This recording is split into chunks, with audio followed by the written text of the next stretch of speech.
എന്തൊരു നോക്കണത്? അവിടെ ഒരു പെണ്ണിങ്ങനെ പൊങ്ങിപ്പോന്നു. പെണ്ണല്ലേ പൊങ്ങിപ്പോയത്, വേറൊന്നും അല്ലല്ലോ പൊങ്ങിപ്പോയത്. ഞാൻ ഒരു കാര്യം പറയാം. നമുക്ക് ദൈവം അവസാനമായിട്ട് തന്ന കച്ചിത്തുരുമ്പാണ്, അതിൽ പിടിച്ച് നമ്മൾ കയറണം. കച്ചിത്തുരുമ്പി പിടിച്ച പൊട്ടി പോകൂലേ? നിങ്ങൾ എന്തൊരു ചെയ്താ കൊള്ളാന്നേ. ഞാൻ അതല്ല പറഞ്ഞത്, പിടിവെള്ളിയാണെന്ന്. നമ്മൾ ഇതിൽ പിടിച്ച് കയറി ആ മത്സരത്തിന് പോയി നമ്മൾ പ്രൈസ് വാങ്ങിച്ച് നമുക്ക് 50,000 രൂപ കിട്ടി. നമ്മൾ നാട്ടിൽ പോയി. നീ എന്നെ ഇങ്ങനെ മറ്റേ വിറപ്പിക്കണ കാര്യം പറയണേ. മറ്റേ വിറപ്പിക്കണ ഒരു കാര്യം ടെൻഷനാണ് അത് തന്നെ. പിന്നെ അതല്ല, നമ്മളെ നല്ലതിന് വേണ്ടിയാണ് ഞാൻ പറഞ്ഞത്. നമുക്ക് പ്രാക്ടീസ് ചെയ്ത് നോക്കണ്ടേ? അവരിനിപ്പോ വിളിക്കും നമ്മളെ. പ്രാക്ടീസ് ചെയ്യും. ആദ്യം തുടങ്ങാം. റെഡി 1 2. പിന്നെ ഒരു കാര്യം, നീ തെറ്റിക്കരുത്, ഞാൻ തെറ്റിക്കൂല. ഞാൻ തെറ്റിക്കൂല. Ready 1 2 3 start.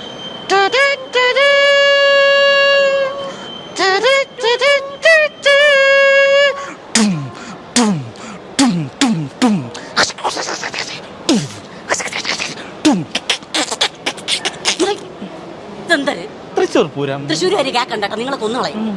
എന്നാ തൃശ്ശൂർ പൂരം എപ്പോഴും എന്നാ അതല്ല പറഞ്ഞത്. നമ്മൾ ചെയ്യുമ്പോ തൃശ്ശൂർ പൂരം അവസാനമാണ് കാണിക്കേണ്ടത്. ആ ഐറ്റം അവസാനം. ഓ, നിങ്ങളാണ് ഇപ്പൊ തെറ്റിച്ചത്.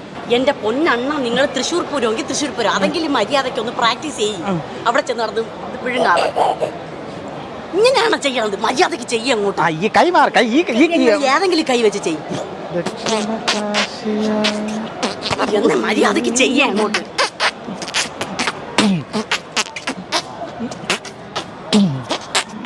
നീയൊക്കെ ഒരു ഭർത്താവാണോടാ? തന്നെ തന്നെ പെണ്ണുമ്പളേക്കും കൊടുക്കണ ഒരു അണ്ണനല്ലേ? ഇല്ല അണ്ണ. ഏത്? അതെ, മനസ്സിലായില്ലേ? ആ, നമ്മുടെ പരിപാടി നടക്കണ മിനിന്താനം. ആ പരിപാടിക്ക് അപ്പൊ അവിടെ ചെന്ന് നമ്മള് മറ്റേ പരിപാടി കാണിച്ചപ്പോഴേ അവര് പറഞ്ഞു എന്താ ചെയ്തിട്ട് വരാം. എന്താ ചെയ്യാൻ പറഞ്ഞ പ്രാക്ടീസ്. അത് തന്നെ, അത് ചെയ്തു. അണ്ണ അത് ചെയ്തായിരുന്നാ? അയ്യോ, എനിക്ക് പ്രാക്ടീസ് ഒന്നും വേണ്ട. ഞാൻ ഇവിടെ ഗസ്റ്റ് ആയിട്ട് വന്നതാ. മണ്ടത്തിലായി പേല്ലടി. നമുക്ക് ഗസ്റ്റ് ആയിട്ട് വന്നാൽ മതിയായിരുന്നു. അങ്ങോട്ട് ചെന്ന് കയറി കൊടുക്കുക, അവരവിടെ ഇരുത്തും നിങ്ങളെ ഗസ്റ്റ് ആയിട്ട്. അണ്ണ ഒരു പ്രശ്നമുണ്ടണ്ണ. നമ്മള് മറ്റേ അണ്ണൻ വന്ന പരിപാടി ഇല്ലേ, അതില് ജയിക്കുമെന്നും പറഞ്ഞ് ഇവള് നാട് മൊത്തം ഫ്ലെക്സ് അടിച്ചു വെച്ചണ്ട. ഇപ്പം പെർഫോം ചെയ്യണക്ക് മുമ്പോ ഫ്ലെക്സ് അടിച്ചു വെച്ചോ നാട്ടില്? ഇനി പ്രൈസും കൊണ്ട് നാട്ടിൽ ചെന്നില്ലെങ്കിൽ നാട്ടുകാർ കൂവും. അലിമ്പ് അലിമ്പ് അഴുക്ക ആൾക്കാർ അവര് കൂവുന്നുണ്ട്. അതല്ലേ എന്തെങ്കിലും അണ്ണ. അതുകൊണ്ട് നമുക്കേ ഈ മിമിക്രിയുടെ എന്തെങ്കിലും ടിപ്സ് പറഞ്ഞു തരുവണ്ണ. ചിപ്സ് മേടിക്കാനാ വന്ന? എന്നാ അതല്ല പറഞ്ഞത്, പൊടിക്കൈകൾ പറഞ്ഞു തരുമെന്നാണ് ചോദിച്ചത്. അണ്ണ എന്തെങ്കിലും പൊടിക്കറികൾ പറഞ്ഞു തന്ന. പൊടിക്കറി ആണെങ്കിൽ ചമ്മന്തിപ്പൊടി മതിയോ? എന്നാ പൊടിക്കറിയല്ല, പൊടിക്കൈകൾ എന്തെങ്കിലും പറഞ്ഞു തരാം. നിങ്ങൾക്ക് സത്യത്തിൽ മിമിക്രി അറിയാവോ? ചെയ്യും ചെയ്യും. അണ്ണ പറഞ്ഞു അണ്ണൻ എന്തെങ്കിലും പറഞ്ഞു തന്നാൽ ഞാൻ കണക്ക് ചെയ്യും. പറഞ്ഞു കൊടുത്താൽ ചെയ്യും. മമ്മൂട്ടി പറഞ്ഞു തരുമോ? മമ്മൂക്കയോ? ഞാൻ പറയണോ? ശരിയാവൂല. അല്ല, അണ്ണൻ പറഞ്ഞു തന്നാൽ ഞാൻ ചെയ്യും. നിങ്ങളെ ശബ്ദം വെച്ച് മമ്മൂക്ക പറഞ്ഞാലും മതി. എന്നാ നിങ്ങൾ വേറെ വല്ലതും പറഞ്ഞു. മോഹൻലാല് പറഞ്ഞു തരും. ഈ മമ്മൂക്ക ലാലേട്ടനൊക്കെ ഉണ്ടല്ലോ, നമ്മുടെയൊക്കെ അഭിമാന താരങ്ങളാണ്. അവരുടെ ശബ്ദമൊക്കെ നമ്മൾ ഈ കടത്തണയിലൊന്നും പോയി എടുക്കാൻ പറ്റില്ല. അതിന് കുറെ ബഹുമാനവും ഒക്കെ കൊടുത്ത സ്റ്റേജിൽ നല്ല പവറിൽ പറയേണ്ട കാര്യങ്ങളാണ് കേട്ടോ. അതിവിടെ ഒന്നും പറയാൻ പറ്റില്ല. എന്നാ എന്തെങ്കിലും ഒന്ന് പറഞ്ഞ എന്തെങ്കിലും പറഞ്ഞു തരാന്ന് വെച്ച് കഴിഞ്ഞാൽ, നിങ്ങൾ സത്യത്തിൽ മിമിക്രി ആർട്ടിസ്റ്റ് ആണോ? ഈ കാർബൺ ഡൈ ഓക്സൈഡ് രണ്ടായിട്ട് പൊളന്ന് വിട്ട് കഴിഞ്ഞാൽ മിമിക്രിക്കാരനാവുമെന്ന് ആരാ പറഞ്ഞേ? ഒരു മിമിക്രി ആർട്ടിസ്റ്റ് ആണോ നിങ്ങൾ? ഒരു മിമിക്രി ആർട്ടിസ്റ്റ് നിങ്ങളാണെങ്കിൽ എന്താണ് ആദ്യം വേണ്ടത് മിമിക്രി ആർട്ടിസ്റ്റ്? അഡ്വാൻസ്. നശിച്ച് എൻ്റെ ജീവിതം തൊലഞ്ഞെണ്ണ. ഞാൻ ഇങ്ങനെ കൂടെ വരേണ്ടതല്ലായിരുന്നു. നിങ്ങൾക്ക് ബുദ്ധിയുണ്ട്. എന്നാൽ ഒരു മിമിക്രി ആർട്ടിസ്റ്റിന് ആദ്യം വേണ്ടത് അഡ്വാൻസാ തന്നെ. പ്രോഗ്രാം വേണം. പ്രോഗ്രാം ആദ്യം എന്താന്ന് പറഞ്ഞത്? പ്രോഗ്രാം അല്ലല്ല, അതിക്ക് മുമ്പ് അത് സാധനം പറഞ്ഞില്ലേ, ഇവിടെ വന്ന് ചേരേണ്ടതല്ല എന്നൊരു സാധനം പറഞ്ഞില്ലേ?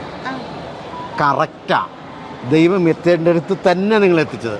നിങ്ങൾ രണ്ടുമാണ് കറക്റ്റ് ആവേണ്ടത്. നിങ്ങൾ കറക്റ്റാണ്. നിങ്ങൾ അപ്പം നമുക്ക് അവിടെ പോയി ജയിക്കാൻ വേണ്ടി എന്തെങ്കിലും ഒരു സാധനം പറഞ്ഞു തരാം. ഭയങ്കര കടബാധ്യതയും കാര്യങ്ങളൊക്കെ ഉണ്ടെന്ന ഈ പൈസ കിട്ടിയിട്ട് വേണം രക്ഷപ്പെടാൻ. അല്ല, ഞാൻ ചോദിക്കട്ടെ, പെട്ടെന്ന് പൈസയുടെ എങ്ങനെ ആവശ്യം വരാൻ വേണ്ടി മോളെ കടിച്ചു വിടാൻ പോണോ? അല്ല, ഞാൻ ഒരു ബാങ്കിൽ ലോൺ എടുക്കാനായിട്ട് ചെന്ന്, അപ്പൊ അവിടുത്തെ ബാങ്ക് മാനേജർ എന്റെ ലോൺ തടഞ്ഞു വെച്ചേക്കണേ. ബാങ്കിൽ ലോൺ തടഞ്ഞു വെച്ചേക്കണേ? അങ്ങനെ ആരും തടഞ്ഞു വെക്കാനുള്ള യാതൊരു ഒരു അധികാരവും ഇല്ലല്ലോ.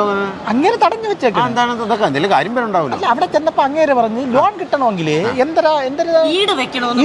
ഈട് വെക്കാതെ ലോൺ കിട്ടുമോ? ഈട് വെക്കണം. ഈട് വെക്കാനായിട്ട് വാടകക്കാരൻ വീടിന്റെ പ്രമാണം തരണ്ടേ? അപ്പം വാടക വീട്ടിലാണ് താമസിക്കണേ. അവിടെ നിന്നിട്ടാണ് ലോണിന് അപേക്ഷിച്ചത്.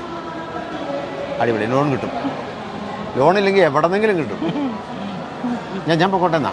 അല്ല അണ്ണ എന്തെങ്കിലും ഒരു ഇത്. എനിക്ക് പോയിട്ട് വേറെ പണിയുണ്ട് കേട്ടോ. പോലണ്ണ അവസാനമായിട്ട് എന്തെങ്കിലും ഒന്ന് പറഞ്ഞു എന്നിട്ട് പോണ. തലവേദന ആയല്ലോ. ഒരു മിമിക്രി ആർട്ടിസ്റ്റിന് എന്താ വേണ്ടതെന്നറിയാം. കൊല്ലും ഞാൻ നിന്നെ. അഡ്വാൻസ് എന്ന് പറയരുത്. ഒരു മിമിക്രി ആർട്ടിസ്റ്റിന് വേണ്ടത് ടൈമിംഗ് ആണ്. നിങ്ങളുടെ കെട്ടിയവന് ടൈമിംഗ് ഇല്ല. അയ്യോ, അത് എന്റെ അണ്ണൻ അറിഞ്ഞുകൂടാത്തത് കൊണ്ടാണ്. അണ്ണന് ഭയങ്കര ടൈമിങ്. ഓ, ഒരു ദിവസം ഉണ്ടല്ലോ എന്റെ അച്ഛൻ പ്ലാവിന്ന് വീണ് അപ്പൊ തന്നെ എന്റെ അണ്ണൻ എടുത്തോണ്ട് ആശുപത്രി കൊണ്ടുപോയിപ്പോ ഡോക്ടർ എന്തിനു പറഞ്ഞെന്നറിയാമോ?